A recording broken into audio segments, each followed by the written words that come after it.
Saturday, April 30th, 2016, 12:23 p.m., I get a text message from my brother. It states, "Hey, guess what? I might go to college to be a DA." And to that I respond, what's a DA? To that he says, "A district attorney." And, "Oh, okay, yeah, a district attorney. Why would you want to be a district attorney?" is how I respond. And he says, "Because I want to. Because I love saving people from harm and teaching them what's right. Oh, and by the way, did you know that this about Harry Potter? In the first movie, Harry became Potter's first friend and older brother." This is just one of the many conversations I have with my brother on a weekly or a monthly basis.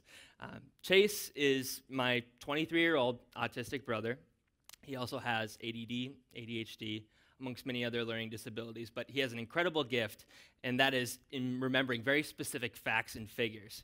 And I'm not kidding you. If there were a course on the history of Marvel superheroes, this guy would graduate top of his class. He would ace that, no problem.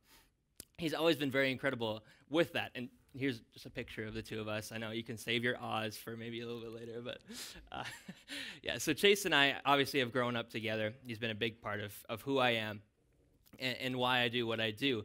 And one thing that I love about Chase is he's resilient.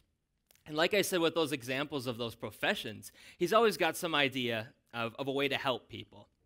And I think many of his classmates share the same sentiment. And that's one thing I really, really admire about Chase. And so I pose this situation for you. It has to do with our high school graduation. There's me on one end here. I'm a student. I'm thinking, okay, I'm going to go off to college. I'm going to get a degree in Drake University in business. I thought I was ready. I was surefire ready to get that business degree.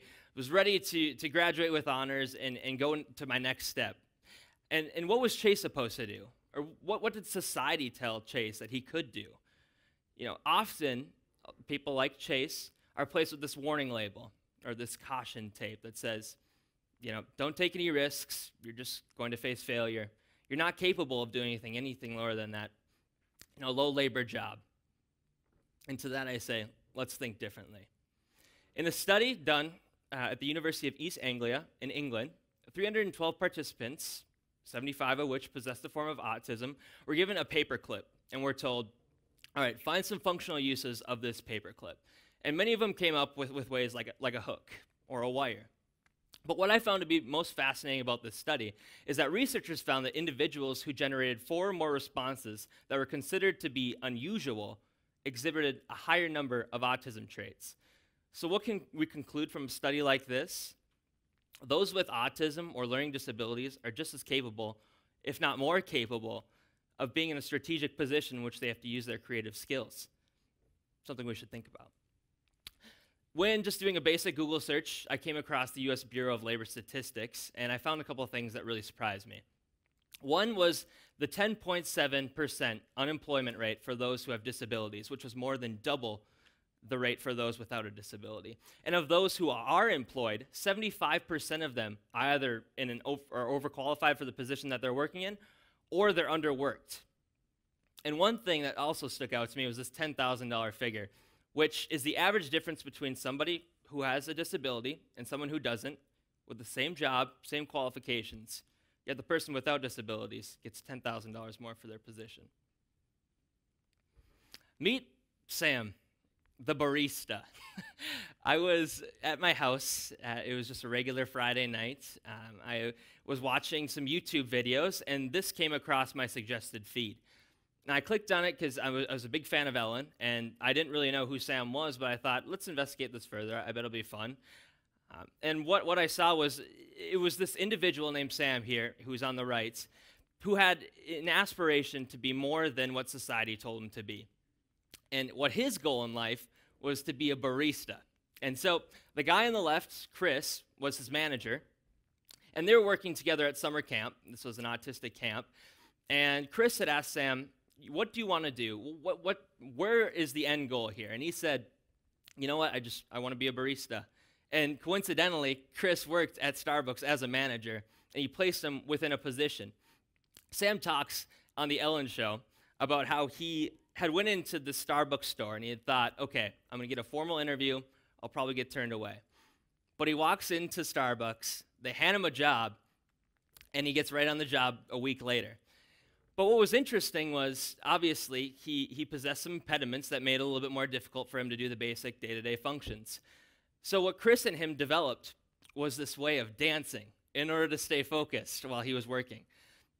So what he became known for, and which is why he was on Ellen, is he was known as the dancing barista over at the Starbucks. And what was really magical about this was it actually increased the productivity of their workers, it increased the profits of their store, and ultimately gave attention to an individual who's far more superior than what meets the eye. And I relate this back to my brother. Growing up, I've witnessed his talents, his incredible ability to be very creative with hiding my HDMI cords for whatever reason. But he's an incredible individual. And I started thinking, what is Chase really passionate about? And I had kind of mentioned, Harry Potter, Marvel arts. Those are two of the things that he really loves. But what do I love, and what's different there? Where's the disconnect where when I find something I love, I say, oh, I can do that, and then I go forth and I try to do it. But with Chase, he has that hesitation. I think, okay, what's one thing I'm really passionate about, and what can blend together my love for those who are disabled, or my advocacy for those who are disabled, and the arts? And so I did a very basic Google search, and I looked for organizations that blended the two together, because I thought, this is something that I could do within my community. This is something that I aspire to do, create opportunity for those through the arts. So I found this really awesome organization called Detour Company Theater. And Detour is committed to making a journey in the arts possible for all by creating authentic, accessible theater opportunities together for and with adults with disabilities. Now, this is a theater troupe that's in Scottsdale, Arizona. They've only been around for a couple years, but their story, that in terms of them coming to fruition, is quite interesting. So the founder had a son, very similar to my brother, with developmental disabilities, and their family loved the arts. And they were always going to all of the summer shows, and I remember reading, at one point in time, they were at a show, and her son had looked at her and said, "When's it going to be my turn?"